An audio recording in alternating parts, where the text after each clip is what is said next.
या कोई भी वीडियोस प्रज्वल रेवन्ना का सार्वजनिक, ये सवाल करती हूँ कि जब 2013 में, जून 2013 में ये बात आपके ध्यान में था, जब आपको पता था कि ऐसे कुछ है, तब आपने इन वीडियोस की जांच क्यों नहीं करवाई? आपने पार्लियामेंट, जिसे देश का मंदिर कहा जाता है, डेमोक्रेसी का मंदिर कहा जाता है, उस मंदिर के अंदर एक गैंग रेपिस्ट कैसे बैठा था, जिन्होंने जानबूझकर बार बार महिलाओं को, आपको महिलाओं को, देश की महिलाओं को यह जवाब देना होगा कि पिछले 8 महीने से ये युवा सांसद आपके नाक के नीचे बैठा था, आपको सब कुछ पता था, तभी भी आप अपने मुंह बंद क्यों रखे? तभी भी आपने उसे पार्लियामेंट के अंदर, लॉ मेकर्स में वो गिना गया है, 8 महीने उनको आपने कानून बनाने दिया देश का, जिस इंसान ने कानून का ध्वजा उड़ा दिया, जिस इंसान ने इतने महिलाओं को 3000 से ज्यादा वीडियोस जो है वो वायरल हुआ है। एमएलए साहब,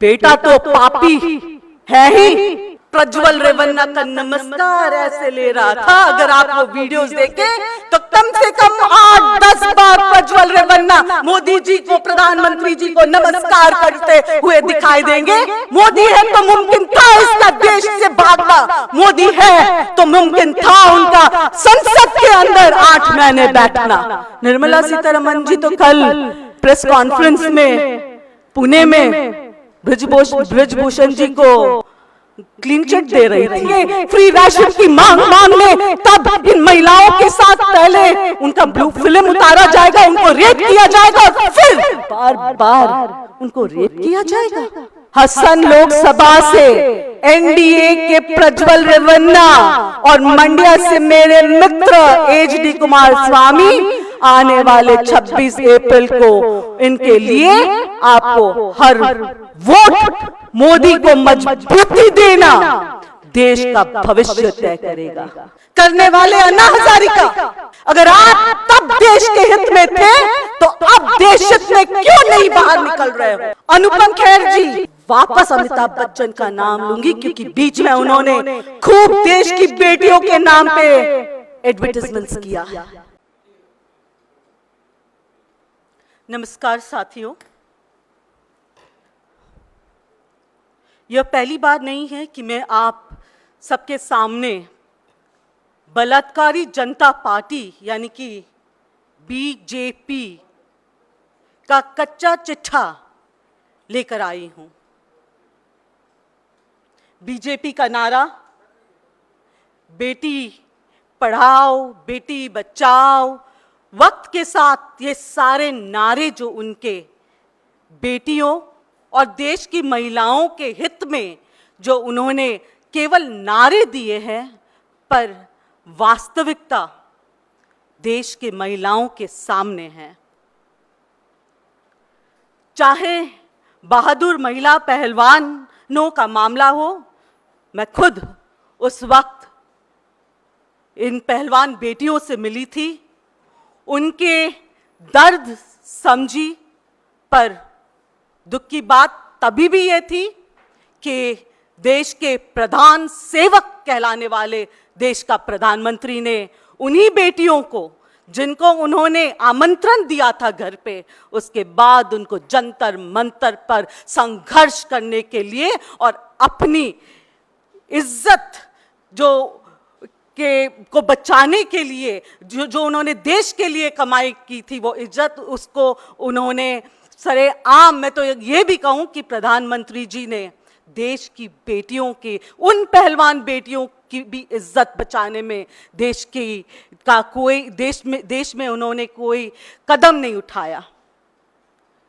बात हो अंकिता भंडारी की, बात हो मोदी जी के खुद के संसदीय क्षेत्र बनारस हिंदू यूनिवर्सिटी में गैंग रेप का मामला, ऐसे दर्जनों ऐसे केस है। बात हो जो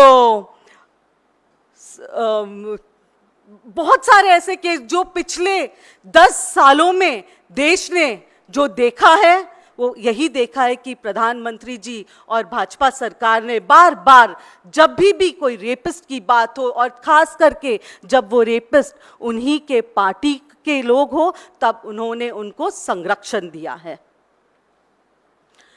आज आप सबके सामने जो केस पिछले 6 दिनों से वायरल हुआ है,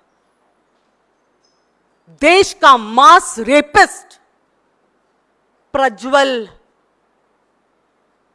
रेवन्ना की बात करने आई हूं मैं यहां पे।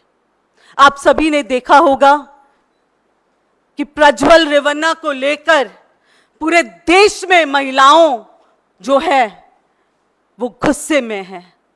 देश की महिलाएं जो है वो शॉक्ड है, वो सोचने पे मजबूर है कि क्या पिछले 5 वर्षों में से जो इंसान पार्लियामेंट के अंदर था, मोदी जी के नाक के नीचे उनका परिवार का हिस्सा बनके जो इंसान था, उनकी असली चरित्र देश के सामने आया है। और सच्चाई ये है कि जब किसी इंसान का असली चेहरा और चरित्र देश के लोगों के सामने आता है, तो इसके बहुत पहले ये सारे मामले और ये सारे चीजें देश के प्रधानमंत्री जी और गृह मंत्री जी के सामने तो होता ही है, क्योंकि पूरा आईबी, सीबीआई, सारे जितने भी देश के इंटेलिजेंस एजेंसीज जो है वो किसके हाथ में है?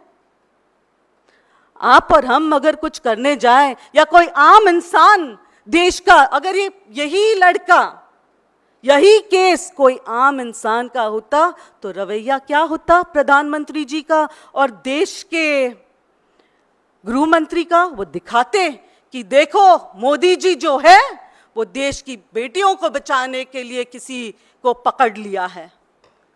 पर जब बात उनकी आती है, जो उनके खास मित्रों में गिना जाता है, तो रवैया देश के सामने है। मैं आपके माध्यम से एक बात उजागर करना चाहती हूं। वो बात जो शायद जून के तारीख, मुझे कौन सा तारीख नहीं, I really don't know the exact date, पर जून 2023 की बात है, जब गवर्नमेंट ने गैग ऑर्डर दिया था कि कोई भी टेप या कोई भी वीडियोस प्रज्वल रेवन्ना का सार्वजनिक या उसको रिलीज नहीं किया जाए। मैं देश के प्रधानमंत्री जी, गृह मंत्री जी और वो सारे एजेंसी से ये सवाल करती हूं कि जब 2013 में, जून 2013 में ये बात आपके ध्यान में था, जब आपको पता था कि ऐसे कुछ है, तब आपने इन वीडियोस की जांच क्यों नहीं करवाई? आपने पार्लियामेंट, जिसे देश का मंदिर कहा जाता है, डेमोक्रेसी का मंदिर कहा जाता है, उस मंदिर के अंदर एक गैंग रेपिस्ट कैसे बैठा था? और अगर देश के लोगों को पता हो तो ये वही गैंग रेपिस्ट है जिन्होंने जानबूझकर बार बार महिलाओं को पीड़ित किया और खुद वीडियोस उतारते गए। एक ऐसे इंसान, 33 साल का युवा, जो पूर्व प्रधानमंत्री जी के पोते, खुद के पिताजी एमएलए, ऐसे परवरिश। मोदी जी कहते हैं कि उनका जो भाजपा अगर के जो लोग हैं वो बहुत संस्कारी हैं। मोदी जी, आपको देश के जनता को, आपको महिलाओं को, देश के महिलाओं को यह जवाब देना होगा कि पिछले 8 महीने से ये युवा सांसद आपके नाक के नीचे बैठा था, आपको सब कुछ पता था, तब तब भी आप अपने मुंह बंद क्यों रखे? तभी भी आपने उसे पार्लियामेंट के अंदर लॉ मेकर्स में वो गिना गया है। 8 महीने उनको आपने कानून बनाने दिया देश का। जिस इंसान ने कानून का ध्वजा उड़ा दिया, जिस इंसान ने इतने महिलाओं को 3000 से ज्यादा वीडियोस जो है वो वायरल हुआ है, सोचिए उन महिलाओं की हालत, सोचिए उन पे क्या बीतती होगी, उन परिवारों पे क्या बीतती होगी। और फिर ये बाप इनका एमएलए साहब, बेटा तो पापी है ही, वो इन्हें बचाने के लिए उन पीड़ितों को अगवा करने की कोशिश करते हैं। मैं आपकी ध्यान 14 अप्रैल के और ले जाना चाहती हूं। वो वीडियोस आप सभी ने देखा है, जब प्रधानमंत्री जी मैसूर के अंदर खुद मंच पे बार बार प्रज्वल रेवन्ना का नमस्कार ऐसे ले रहा था। अगर आप वो वीडियोस देखें तो कम से कम 8-10 बार प्रज्वल रेवन्ना मोदी जी को, प्रधानमंत्री जी को नमस्कार करते हुए दिखाई देंगे। क्या ये कोई सिग्नल था क्या? बचाओ मुझे बाप, आप ही हो हमारे बाप। और फिर ये बाप उसके हाथ उठाते हैं मंच पे और उनको दिलासा दिलाता है कि मैं हूं, मोदी है तो मुमकिन है, मोदी है तो मुमकिन था इसका देश से भागना, मोदी है तो मुमकिन था उनका संसद के अंदर 8 महीने बैठना। अब मोदी जी आप चुप क्यों हो? अमित शाह जी आप चुप क्यों हो? महिला एवं बाल विकास मंत्री स्मृति ईरानी जी, महंगाई पे तो महिलाओं ने सहन कर ली, पर जब देश की महिलाओं की आबरू पे बात उठती है तब देश की महिलाएं सहन नहीं करेगी। महंगाई सहन कर ली, हमने खूब गैस के दाम, दाल चावल के दाम, हर एक चीज को सहन कर ली, पर अब हमारे देश की मां बेटियों की ये दशा आप लोगों के राज में। चुप्पी तोड़ो स्मृति ईरानी, सास भी कभी बहू थी ना, वो दिन दूर नहीं होगा जब लोग कहेंगे स्मृति भी कभी एमपी थी। आपकी ये हरकतों के चलते आपने तो अपने टेप पे मुंह लगा दिया कि आप कुछ नहीं बोलोगे, सच्चाई नहीं बोलोगे। कहां है सारे वो मंत्रियां? निर्मला सीतारमण जी तो कल प्रेस कॉन्फ्रेंस में पुणे में ब्रजभूषण जी को क्लीन चिट दे रही थी और उनके बेटे की जो नॉमिनेशन पे क्लेरिफिकेशन दे रही थी। कहां गई आप लोगों की ममता? कहां गई भाजपा में जितने महिलाएं हैं उनकी जो एक फेमिनिस्ट फीलिंग कहां गई? या सिर्फ और सिर्फ हर चीज आपको करना है अपने आकाओं को खुश करने के लिए? आपके माध्यम से मैं ये भी पूछना चाहती हूं कि 14 अप्रैल को मैं आपको वापस 14 अप्रैल की ओर ले जा रही हूं, जहां पे प्रधानमंत्री मोदी जी ने उसी दिन बीजेपी का संकल्प पत्र भी जारी कर दिया। और संकल्प पत्र एक ऐसे इंसान को स्टेज पे, गारंटी यही है मोदी की गारंटी कि उनके साथ जो है वो मास रेपिस्ट भी रह सकता है, उनके साथ देश को धोखा देने वाले भी रह सकते हैं। वो कोई बात की गारंटी नहीं लेते हैं, वो सिर्फ और सिर्फ एक बात जानते हैं कि वो कैसे 400 पार करे। वो भले ही रेपिस्ट को साथ में रखे, अपने संसद के अंदर रखे, पर उनका पूरा का पूरा लक्ष्य 400 पार है। पर इस बार कैसे 400 पार महिलाएं जो है देश के आपको दिखा देंगे कि 400 पार क्या, आपको नाक में दम कैसे मिलेगा वो देश की महिलाएं दिखाएंगे। आपने गारंटीज की बात की मोदी जी, उसी मन से आपने महिलाओं को फ्री राशन देने की बात की। क्या जब महिलाएं आपके एमपीस के पास आएंगे फ्री राशन की मांग मांगने, तब इन महिलाओं के साथ पहले उनका ब्लू फिल्म उतारा जाएगा, उनको रेप किया जाएगा और फिर राशन का कार्ड्स बनाए जाएंगे? आपने बात की 70 साल के सीनियर सिटीजन्स को फ्री चिकित्सा देने की। अरे यहां पे तो आपके मंत्री 65 इयर्स की महिला को रेप कर रहा है। क्या रेप करने के बाद चिकित्सा? यह है आपकी गारंटी? आपने 3 करोड़ महिलाओं को लखपति बनाने की बात की। क्या लखपति तब बनाए जाएंगे जब वही महिलाएं आपके ऐसे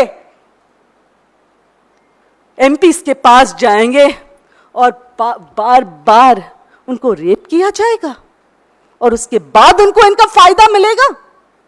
मोदी जी, देश आपकी चुप्पी जो है वो तोड़ना चाहिए। आपको इस मामले पे आपको प्रेस कॉन्फ्रेंस लेना चाहिए। आपको देश की महिलाएं और जनता को जो है वो आपका वर्जन, आपके मन की बात प्रज्वल रेवन्ना पे करना जरूरी है। प्रज्वल रेवन्ना पे आपकी मन की बात कि किस मन से आपने प्रज्वल रेवन्ना को 8 महीने बचाया, किस मन से आपने प्रज्वल रेवन्ना को मंच पे रखा, किस मन से आपने प्रज्वल रेवन्ना के लिए वोट्स मांगे। और मैं अगर आपके जो स्टेटमेंट है अगर मैं वो पढ़ूं तो आपने प्रज्वल रेवन्ना के लिए हसन के लोगों को कहा, हसन लोकसभा से एनडीए के प्रज्वल रेवन्ना और मंड्या से मेरे मित्र एचडी कुमारस्वामी आने वाले 26 अप्रैल को इनके लिए आपको हर वोट मोदी को मजबूती देना देश का भविष्य तय करेगा। मोदी जी, सच्चाई तो आप ही ने कहा कि यही है आपकी मजबूती, महिलाओं को दबाना, सच को दबाना, बाहुबली दिखाना अपना, ये आपकी मजबूती है। और ये वोट जो है वो ये वोट आपने जिसके लिए मांगा वो आपकी मानसिकता भी दर्शाती है कि आप कैसे इंसान हो। मैं मेरे प्रेस के मित्रों के माध्यम से आप सभी को याद दिलाना चाहती हूं मैं आपको निर्भया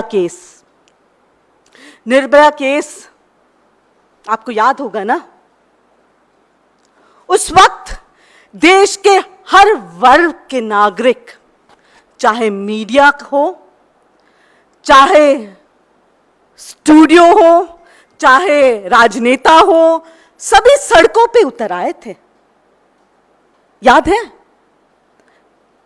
और सड़कों पर न्याय की गुहार लगाते थे।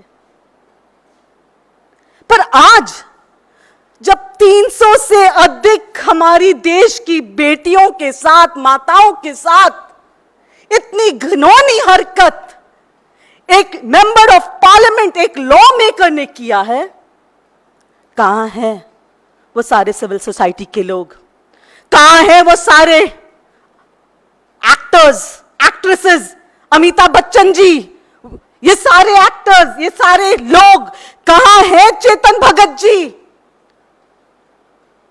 सवाल पूछ रहे हैं आपको। देश के महिलाएं, आप क्यों नहीं उतर रहे हो? किस बात का डर है आप सभी को? इंटेलेक्चुअल क्लासेस, आज आप खामोश क्यों हो? कहां है आंदोलन करने वाले अन्ना हजारिका? अन्ना हजारिका जी, उठिए, मेरी आवाज आप तक पहुंच रही होगी। अगर आप तब देश के हित में थे तो अब देश हित में क्यों नहीं बाहर निकल रहे हो?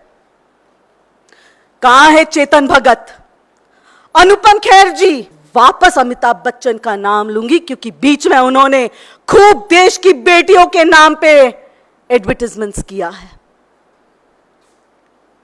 सारे सेलिब्रिटीज ये वक्त आ गया है कि आपको इस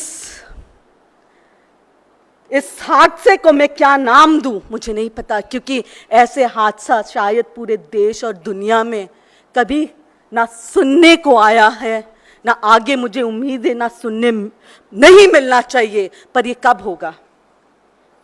ये तब होगा जब ऐसे प्रज्वल रेवन्ना को तुरंत इस पे कार्रवाई हो, ऐसे इंसान को बचाया न जाए, वरना वो दिन दूर नहीं होगा कि हम लोगों को ऐसे सैकड़ों प्रज्वल रेवन्ना का सामना हमारे देश के महिलाओं को करना पड़ेगा। आप सभी प्रेस के जो मेरे मित्र हैं, मेरे भाई हैं, आप सभी का भी एक दायित्व बनता है।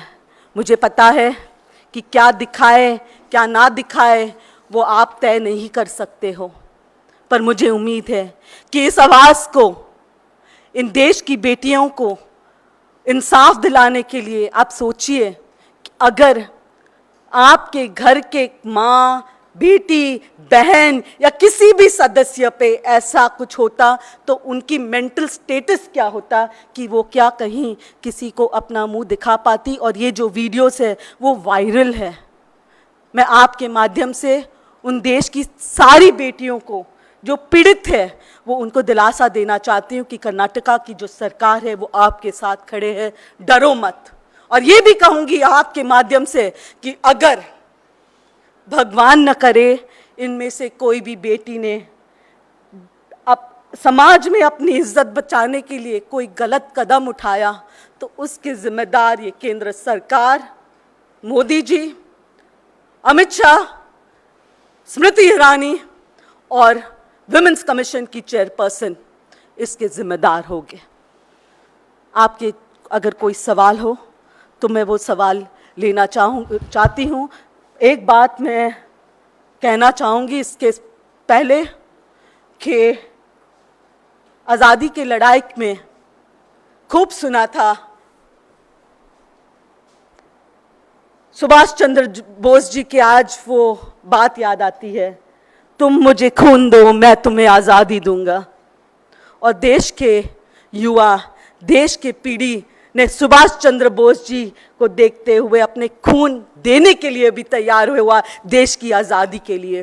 पर आज जो हम देख रहे हैं देश में क्या चल रहा है वो तो ये दिख रहा है, प्रधानमंत्री जी कहते हुए कि तुम मुझे सीट्स दो, मैं तुम्हारे जितने भी कांड है, रेप केसेस है उसे माफ कर दूंगा। उनको तो सिर्फ 400 पार की पड़ी है, उसके लिए वो किसी भी हद तक गिर सकती है। देश आजाद इसलिए नहीं हुआ था कि ऐसे घिनौने प्रधानमंत्री जी, ऐसे घिनौने इंसान के हाथ में देश और महिलाओं की जो इज्जत है वो दावे पे लग जाए। देश आज भी सुभाष चंद्र बोस जी के वो शब्द याद है हमें, तुम मुझे खून दो मैं तुम्हें आज़ादी दूंगा। अब आज़ादी हम महिलाओं को भी चाहिए ऐसे घिनौने नेताओं से। ಹೆಚ್ಚಿನ ವಿಡಿಯೋಗಳಿಗೆ ಪ್ರತಿಧ್ವನಿ ಯೂಟ್ಯೂಬ್ ಚಾನೆಲ್ ಸಬ್ಸ್ಕ್ರೈಬ್ ಮಾಡಿ, ಬೆಲ್ ಐಕಾನ್ ಕ್ಲಿಕ್ ಮಾಡಿ।